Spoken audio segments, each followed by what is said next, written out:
Good evening. If you have a Bible with you, you might want to be in Matthew 7.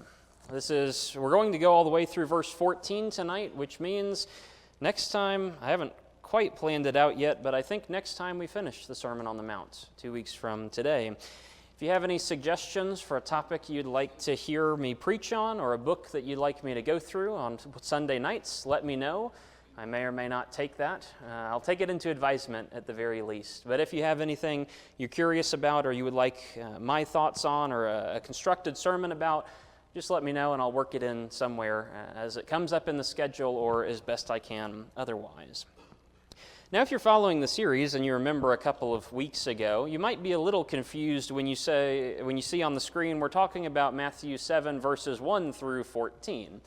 Because a couple of weeks ago, I talked about verses 1 through 6 and spent a lot of time there. That's the judgment passage. That's the one where judge not that you be not judged, and we already went over all of that. But occasionally, especially since I don't fully plan out all of these series in advance, when I go to read up on what the next sermon is going to be, I realize I've missed a little part of it, which is it's important to spend a lot of time on the judgment passage.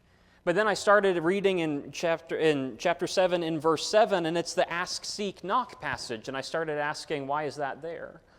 Because suddenly I remembered something that I've been harping on about in class, which is you should probably pay attention to the context. And why exactly is this in verse 7 when it's following after verses 5 and 6? And actually starting to piece that together, I came up with what I think is the reason, which is verses 1 through 14 are really an extended treatise on one simple idea. Much of the Sermon on the Mount is about this idea of dealing with other people. You go back to chapter 5 and you're thinking about the Beatitudes, but what are the Beatitudes about? It's personal righteousness and then how that exists and how that functions in the world. Salt and light is about personal righteousness and then how we use that to influence the world. What is our attitude towards following the commandments? Don't hate, don't lust, don't promise things you're not going to fulfill. It's about personal righteousness, but then those things come out in how we treat other people, and then you read judge not. That's personal righteousness, but it starts to spill out into how we treat other people. The foundation of the Sermon on the Mount is about a personal righteousness that qualifies us for the kingdom of heaven, where God will bring us in, He will give us His grace and bring us into His kingdom, and He expects us to live to a certain standard. But then the other part of the Sermon on the Mount is how that standard is going to affect other people. When you look at verses 1 through 14 of chapter 7 in a context, Jesus is really asking and answering this question, how exactly should we be judging, but then how does that spill out and play out as we meet other people and deal with them when you go through all the nitty-gritty details that take up life? So this section is going to go back just a little bit. We'll briefly cover verses 1 through 6, but then we'll talk about the ripple effects of that in verses 7 through 14. Let's go ahead and read this all together. Matthew 7. I'll read the first 14 verses. I have, as always, New King James. Judge not that you be not judged. For with what judgment you judge, you will be judged, and with the same measure you use, it will be measured back to you. And why do you look at the speck in your brother's eye, but do not consider the plank in your own eye? Or how can you say to your brother, let me remove that speck out of your eye, and look, a plank is in your own eye? Hypocrite! First, remove the plank from your own eye, and then you will see clearly to remove the speck out of your brother's eye. Do not give what is holy to the dogs, nor cast your pearls before swine, lest they trample them under their feet and turn and tear you to pieces. Ask, and it will be given to you. Seek, and you will find. Knock, and it will be opened to you. For everyone who asks receives, and he who seeks finds, and to him who knocks it will be opened. What man is there among you who, if his son asks for bread, will give him a stone? Or if he asks for a fish, will he give him a serpent? If you then, being evil, know how to give good gifts to your children, how much more will your Father who is in heaven give good things to those who ask him?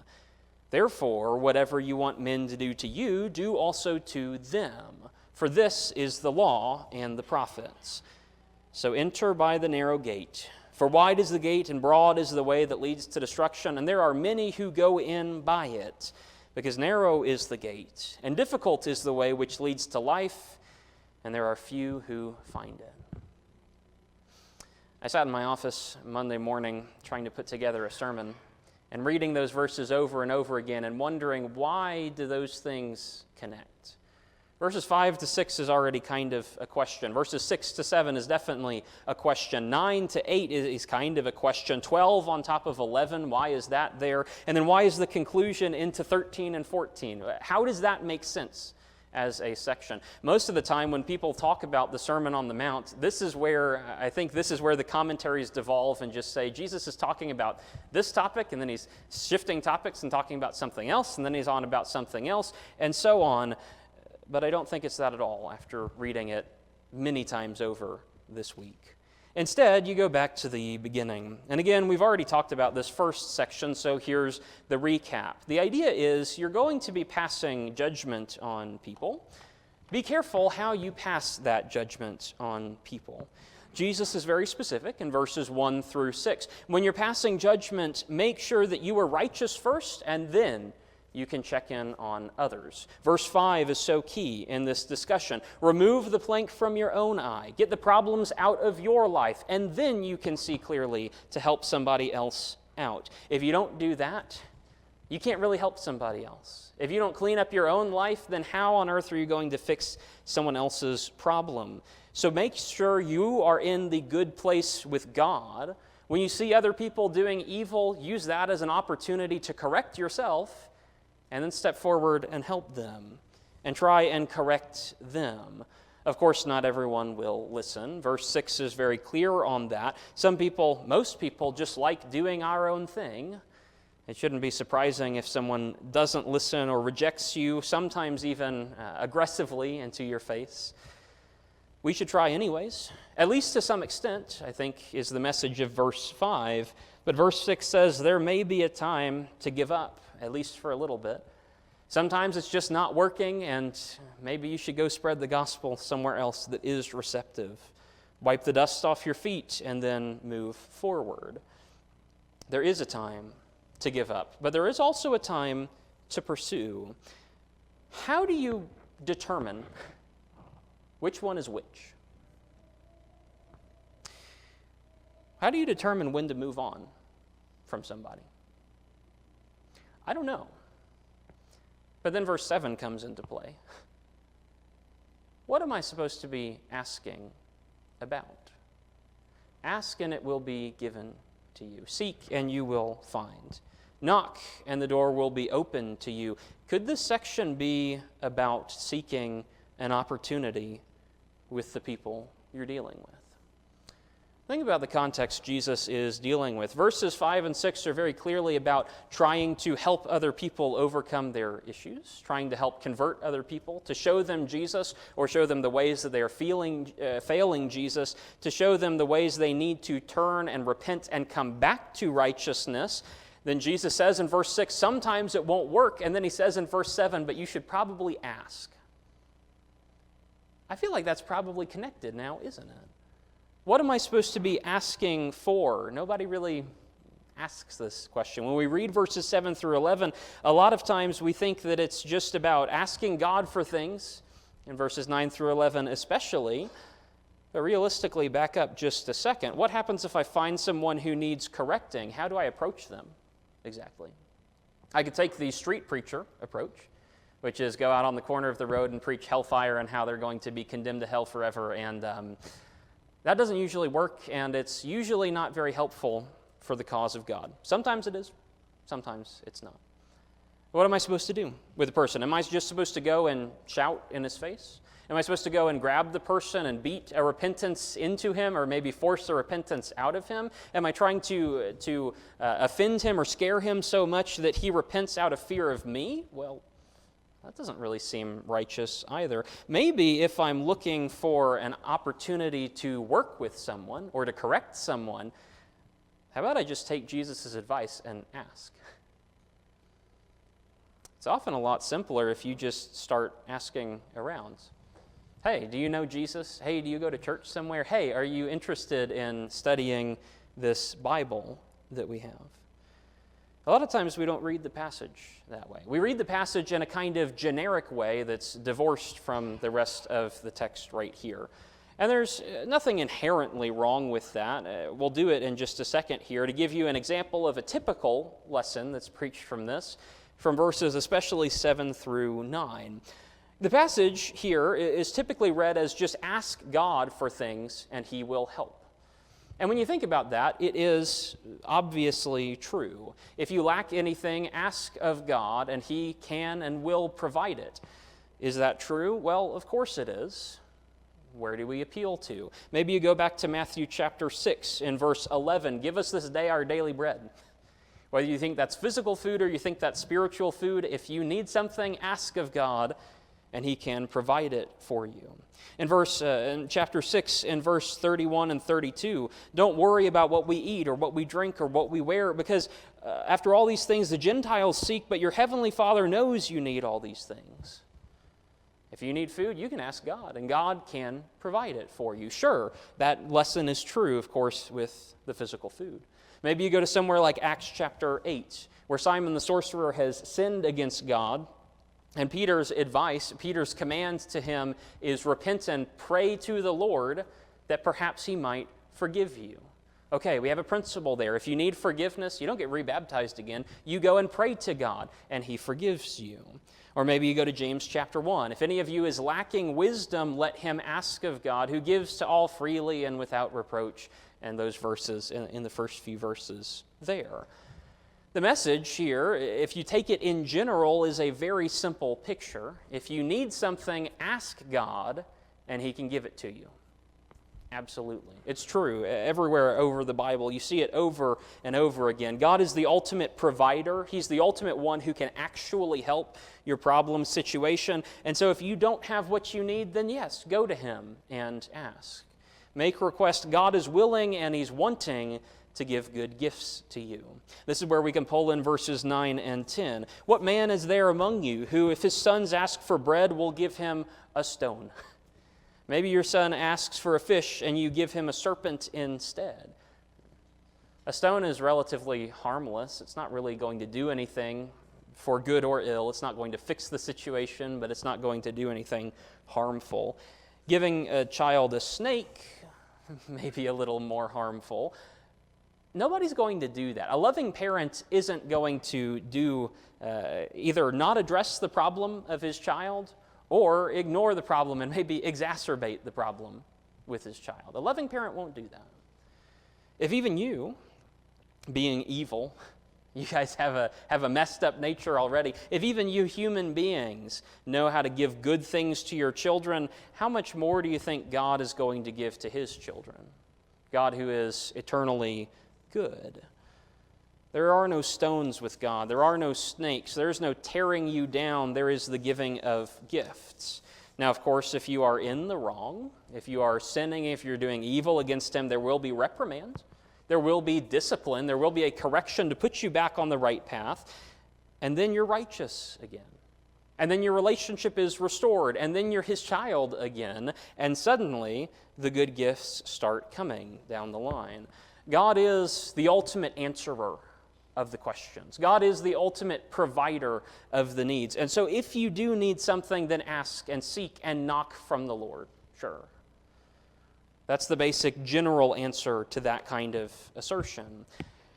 But when you think about this in the context of verses 5 and 6 especially, it takes on a slightly different meaning on what you're asking and seeking and knocking about.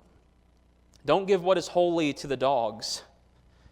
Don't cast your pearls before swine. You don't want them to trample them under their feet and then turn and tear you to pieces, so ask. What are we asking for? Are we asking that maybe they don't turn and tear us to pieces? Or maybe we're asking that they don't overlook the pearls that are in front of them. Maybe we're asking that they give consideration to the things that are holy. Maybe we're asking for the wisdom to approach these people in a way that they can understand. Maybe we're asking for a time and a place and an opportunity that we can actually work with the people instead of just bickering back and forth about differences in who we follow. If you're trying to correct someone and they won't listen, why not ask and seek and knock for an opportunity? You can be asking that from God. You should probably be praying that God gives you an opportunity with the people around you. You can also be asking that from the other people. Some people respond when you just ask them a simple question. Some people won't respond unless you ask them the simple question. Some people don't even know they need to respond to something until we bring it up in their presence. Ask for it. And seek something. And knock on the door and see what the opening is. At the very least, God is not going to give you a horrible gift.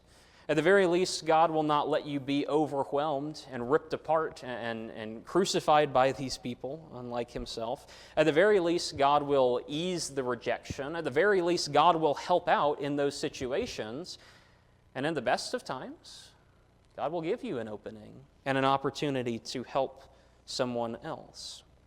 If you're running into unpleasant circumstances, but you've been asking and seeking and knocking at God's door, He's not going to reject you. He's not going to give you something you can't handle without His help. That's a clarification from 1 Corinthians 10. God will protect His children when we do it, when we pursue His goals. Because overall, and the last verse of this section is verse 12, the goal is very, very simple. The goal of verse 12 is whatever you want men to do to you, do also to them. For this is the law and the prophets. This is the golden rule. Do unto others as you would have them do unto you. That's what we're aiming for. Take a look back at verse 2 and tell me that doesn't remind you of anything. Be careful how you judge. With what judgment you judge, you will be judged. Is that not just saying judge others how you would like to be judged? Is that not another way to say with the measure you use, it will be measured back to you? Treat others how you want to be treated. It's the same kind of idea. Jesus is wrapping a section here and trying to teach you something about dealing with others. Verse 12 comes right back around to the beginning. Treat others how you want to be treated. You don't want to be judged super harshly, so don't do it. You don't want to have too much mercy that's going to end with you in hell, so don't do that either. God's command, Jesus' command to judge in holiness is the same thing here that you see represented in verse 12 in a more general statement. Do unto others as you would have them do unto you. Of course, with verse 12, there is something else to be said. A lot of people simplify verse 12 down a little bit. And we take the words, whatever you want men to do to you, do also to them, or whatever your translation says, and we summarize it down to a simple statement. Do unto others, or do to others as you would have them do to you. And a lot of people then take that statement and simplify it down a little bit more to say, be nice to people. But that's an issue, isn't it? Because suddenly that oversimplification of a concept has become something that is false. Treat others how you want to be treated and be nice to people are not the same idea. And we need to get that in our heads. We live, especially nowadays, we live in a modern world, in a modern context where the moment you say anything that offends someone, suddenly you're not being a good person anymore because you're not being nice and you're not helping them feel good. The moment you say, hey, I don't think you're doing the right thing, or maybe you say, hey, I wouldn't do that if I were you, or maybe you go so far as to say, I think that's sinful, suddenly people start writing you off because that's not what you're allowed to say. And Jesus told his followers to be nice. No, he didn't. He told us to treat others how we want to be treated. And I don't know about you, but if I was driving a car and heading off a cliff, I would want someone to jump in there with me and yank the wheel to keep me on track. That may not feel good in the moment, but it's going to end so much better for me.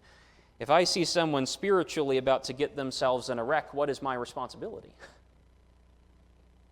Take the log out of my eye, and then I can start to take the speck out of my brother's. Suddenly you start to see it. we are called to go in and help people, to observe, not just saying hi to the people that we meet, but actually find out something about them, figure out the ways in which they need help, the ways in which they sin and do evil, and we can go in and start to help correcting them. We can start to help pushing them towards God. We can start to help bring them around to Christ and educate them and teach them about the actual truth. And the people don't like that. But that's what righteousness calls us to do. If you just say, always be nice, there's an implication you never correct anybody. But if you do what Jesus says and treat others as you want to be treated, you're going to prioritize righteousness and God above your comfort and above their comfort as well. And sometimes, even though it hurts in the moment, it's good to have a little invasive surgery to actually fix the problem. People don't like confronting that reality anymore, but it's still true. It was true when Jesus said it, and it's still true nowadays. When you say ask and seek and knock, I think we take it and we use it as this general kind of saying that God will provide. And it is true that God will provide, but I do think it's more specific than that. It's ask and seek and knock for the opportunity to help others and treat them like you want to be treated, to judge righteously above all else. And so that leads us to the third section. Verses 13 and 14, and as I was puzzling on how these fit together, I came up with a little bit of a question. You look at passing judgment on other people. Is that easy? Of course it's not easy to be just and merciful. There's a reason God does that perfectly, and human beings have been failing ever since we've tried. There's a very difficult balance to strike in between those two, but we're required to go and strike it. What about seeking opportunities? Is it easy to do that? A lot of people are overly aggressive in how they seek their opportunities, or they just don't do it at all. There's a tendency to do one or the other, but it's very, very difficult to actually walk that thin little line that is the correct approach. That is the way to ask God and to ask other people and to seek a way to actually help them in a beneficial way. And then you start to talk about aiming on the narrow way. And there's this picture. It's a narrow road versus the broad road. And one of them's easy and one of them is very, very difficult. Enter by that narrow gate, because here's the other option. You have the wide way. The gate is wide is the gate and broad is the way that leads to destruction. And there are many who go in by it, but narrow is the gate and difficult is the way that leads to life, and there are few who actually find it. I don't know how you want to envision it in your head. It could be a little side gate in a garden somewhere that's overgrown with a bunch of leaves, and it's difficult to see, and then it's maybe rusted shut a little bit, and it's difficult to get into. That could be a picture of it. Or maybe you're thinking like a tightrope. It's kind of difficult to stay on what we call the straight and narrow. It's difficult to actually walk that thing in perfection and not overbalance to one side or the other. Think about this in general. And you can think about it in the specific application. We'll do both. Here, start with the general idea. How easy is it to lose your way and stop following God? It's pretty easy. Because everybody else has lost their way, and they're not following God. And so there's a temptation for us to just kind of follow after them. And even when we say, it's a simple thing to follow God. It's a simple concept, at least. You read the Sermon on the Mount, consider chapters 5 and then 6 and 7, all of this put together. It's not a complicated idea. The Beatitudes, be humble, be good, be a peacemaker, be righteous, all of these little things. Salt and light, be a good example. Right? The next section at the end of chapter 5, the idea that you should have your heart engaged and be honestly seeking the Lord instead of just performing the perfunctory physical actions to look like you're faithful. It's not complicated in its ideas. But do we do those? Do you really live a life where you just don't hate anybody? Because I don't really, sometimes, but it's pretty hard. Do you really live a life where you're just a peacemaker in all the situation? The peacemakers are the sons of God, and yet and many times I am not a peacemaker, and suddenly, what does that mean about my state with God? Do you really live the life that Jesus is talking about? It's not difficult to say. It's really pretty simple to preach a lot of times. I can preach very generic lessons, but unless you're taking it and doing something with it, you don't actually get the benefits. Pray properly and give properly and fast at all. Do we even do that one? The Beatitudes in general, all the rest of the sermon, it's not that difficult, but we don't do it. I was recently asked by one of the members here a question along the lines of, is the New Testament harder to follow than the Old Testament? And my answer is, yeah, I think it is. Because while the Old Testament specializes in the minutia of the little laws, in the Old Testament you could follow the laws and then be justified, but in the New Testament you can't. Even if I fulfill every little last aspect of the law, if my heart is not engaged, I'm not in it. How easy is it to fall into the broad way of doing things and look like you are so righteous, but instead be on the broad way just like everybody else is? And it's so dangerous thinking about Broadway versus the narrow way. It's not right, but it's really easy to fall in and follow the crowd. It's very easy, especially, to follow the crowd without even realizing you're doing it. If you are headed toward the same direction, but you're better than the person alongside you, there's a sense of comfort in that, and we think we're better than they are, but there's an issue with that. If someone has 10 sins that they regularly engage in, and I only have one sin I regularly engage in, well, comparatively, I'm so much better than that other guy is, yeah. But if you're following after the sin, you're still on the road, and guess what? You're going to the same location. And that's the problem. It's so easy to fall into a trap of comparison. It's so easy to fall into a trap of following everybody else but being better than they are, allegedly. It's so easy to walk that evil path more efficiently than somebody else is, and we think about that like it's righteousness, but actually righteousness is compared to God's perfection. Keep that in mind. It's even easy to go with the flow and let yourself be swept away among other Christians, because guess what? Other Christians are just humans as well.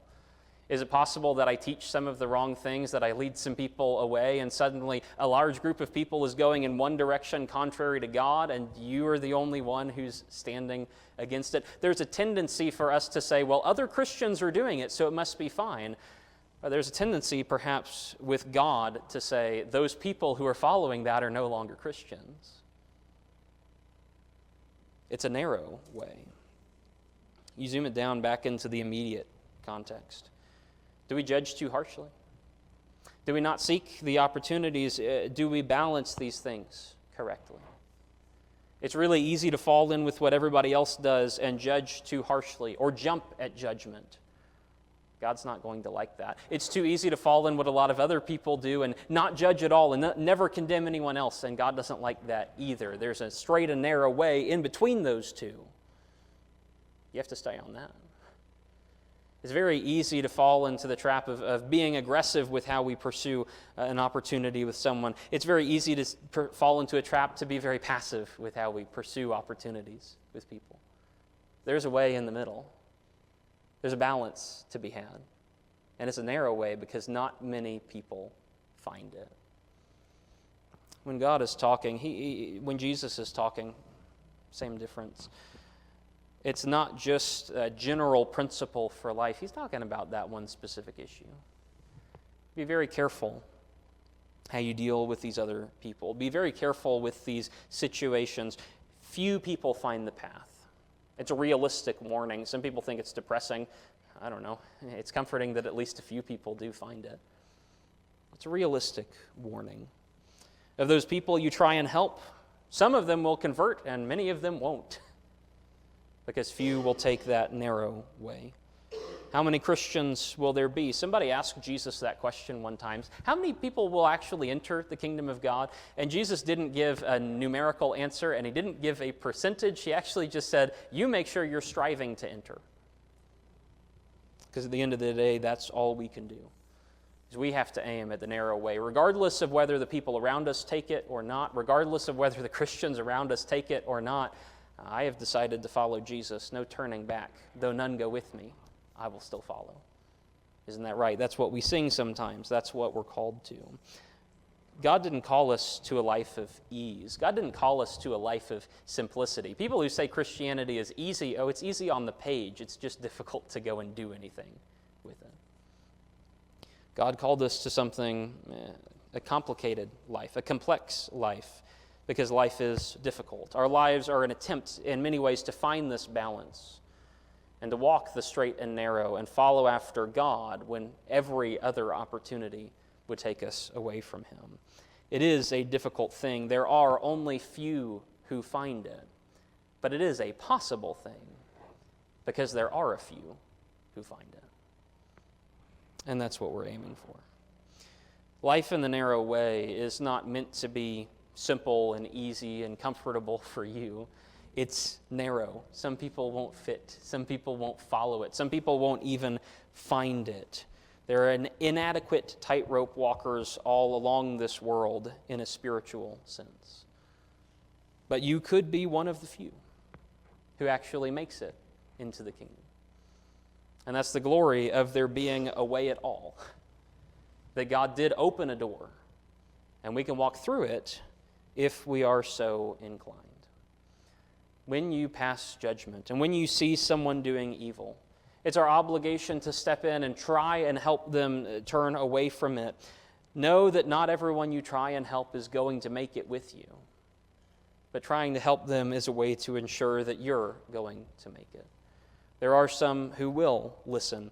And if you do, if those you help do, then that's wonderful. At the end of the day, all you can do is control yourself and make sure that you're walking righteously. And that's the hope we have. To stay balanced in the middle, to stay in the straight and narrow, and above all else, to take that log out of your own eye so you can see clearly to actually help those you're walking alongside. That's it for this lesson. That's it for this idea. You know what the straight and narrow is. You've heard it enough. I recognize most everybody here. You've heard me talk about it. You've heard it in other places. You've heard it at other churches. You've read it for yourself. You're aware of these things. And so the invitation is offered, as always, that if there is anything we can do to help put you back on the straight and narrow, if there's anything we can do to help bring you around to the life that glorifies God, just let me know. You can do it afterwards or you can do it right now. I'll be standing right here and you can come talk to me as we all stand and we sing this song together.